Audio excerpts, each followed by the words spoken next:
अस्सलाम वालेकुम guys. Class 9 chapter 1 exercise 1.3 ये पूरी एक्सरसाइज आपके यहाँ पर सॉल्व की जाएगी। इससे रिलेटेड एग्ज़ाम में जो जो क्वेश्चंस आते हैं वो भी आपको यहाँ पर बताए जाएंगे और क्लास 9 के आगे जितने भी चैप्टर्स हैं वो सब यहाँ आपके लिए सॉल्व किए जाएंगे। ये एक्सरसाइज 1.3 का पहला क्वेश्चन ये है। बहुत सिंपल क्वेश्चन है, बेसिक क्वेश्चन है, एमसीक्यूज़ में भी आते हैं और कभी कभार ये पार्ट्स बना के पेपर में सॉल्व करने के लिए भी आ जाते हैं। Right the base and exponent of the following. ये सवाल है आपके पास 3 की पावर 4।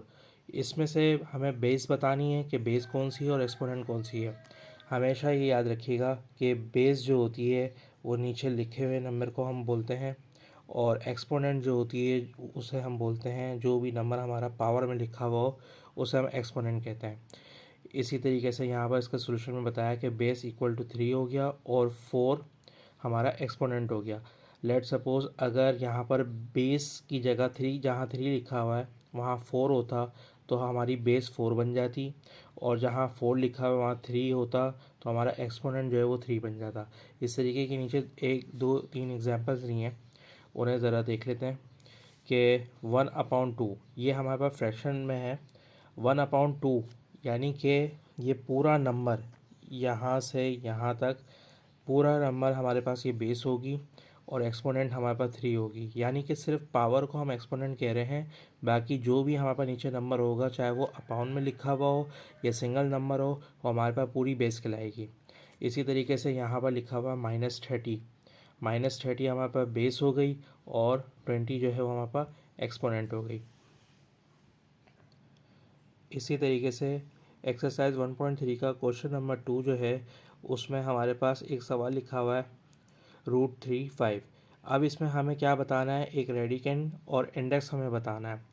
जो भी हमारा नंबर स्क्वायर से बाहर लिखा होगा, रूट से बाहर लिखा हुआ होगा, वो नंबर हमारा इंडेक्स कहलाएगा, और जो भी नंबर या अल्फ़ाबेट रूट के अंदर आ रहा होगा वो हमारे पास रेडिकेंड कहलाएगा।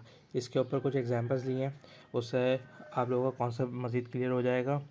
x/y ये हमारे पास जो कि रूट के अंदर लिखा हुआ है इसलिए हमने इसको रेडिकेंड बोला, और जो हमारे पास स्क्वायर रूट से बाहर लिखा हुआ नंबर उसे हम 4 बोलेंगे। इसी तरीके से ये इसकी मज़ीद एग्जांपल्स हैं।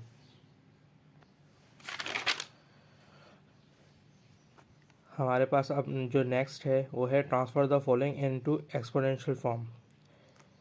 यानी कि हमारे पास एक क्वेश्चन लिखा हुआ है 3/4। अब हमें इस क्वेश्चन को एक्सपोनेंशियल फॉर्म में चेंज करना है।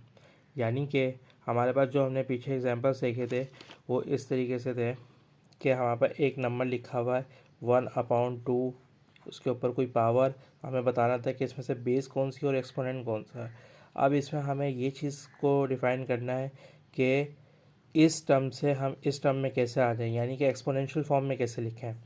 तो एक चीज़ आप इसका आसान सा तरीका ये है कि अगर हमारे पास रूट लिखा हुआ है, सिर्फ रूट लिखा हुआ है, तो इसका मतलब ये होता है कि स्मॉल ब्रैकेट और उसकी पावर 2।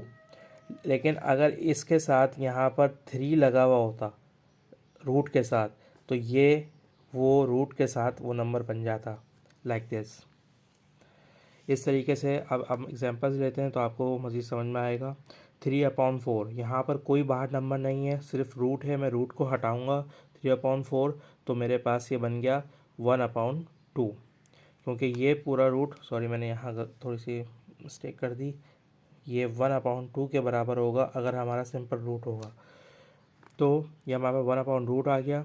क्वेश्चन नंबर 2 देखते हैं। x/y इसकी पावर 5 ऑलरेडी है और यहाँ पर रूट भी है और बाहर कोई नंबर नहीं है, तो रूट हमारा जो है वो सिंपल किसके बराबर होता है, स्मॉल ब्रैकेट उसकी पावर 1/2, स्मॉल ब्रैकेट 1/2 और 5 ऑलरेडी है। तो अगर मैं इस चीज़ को यहाँ पर इस तरीके से लिखूँ, ये 1/2 मल्टीप्लाई बाय 5, तो 5 मल्टीप्लाई बाय 1 कितना हो जाएगा, 5/2।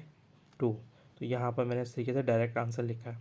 इस तरीके से आप लोग ये भी देख सकते हैं कि x/y -5, तो यहाँ पर बाहर 3 है तो आंसर हमारे पास क्या हो जाएगा, -5/3।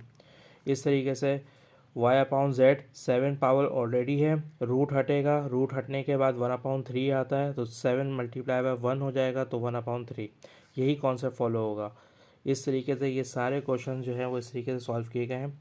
अगर इन सवालों में कोई प्रॉब्लम हो और आप लोगों को नहीं समझ में आए तो आप लोग जो है कमेंट मुझे कर सकते हैं, ताकि मैं आप लोगों की ये क्वेरी जो है वो दूर कर दूँ। वैसे इसमें सॉल्व भी हुए में आपको नज़र आ रहे होंगे।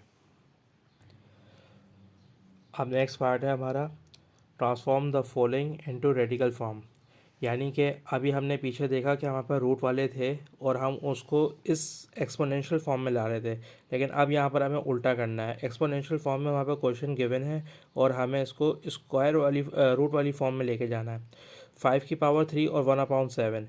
1/7 का अगर मैं यहाँ पर मतलब लूँ कि अगर मेरे पास 1/2 होता तो इसका मतलब तो ये था कि यहाँ सिर्फ रूट है। ठीक है, अब अंदर वैल्यू कुछ भी हो वो भी मैटर नहीं कर रहा, लेकिन स्मॉल ब्रैकेट उसकी पावर 1/2 इक्वल टू रूट। अगर यहाँ पर 1/7 है तो इसका मतलब ये हो जाएगा कि यहाँ रूट के साथ जस्ट 7 लगा दिया जाए और 5 की पावर 3 एज इट इज़ लिख दिया जाए। इस तरीके से यहाँ पर AB-2 1/3। 1/3 का मतलब हो गया कि रूट के साथ 3, AB एज इट इज़ नीचे आ गया और -2 उसकी पावर ऐसे ही आ गई।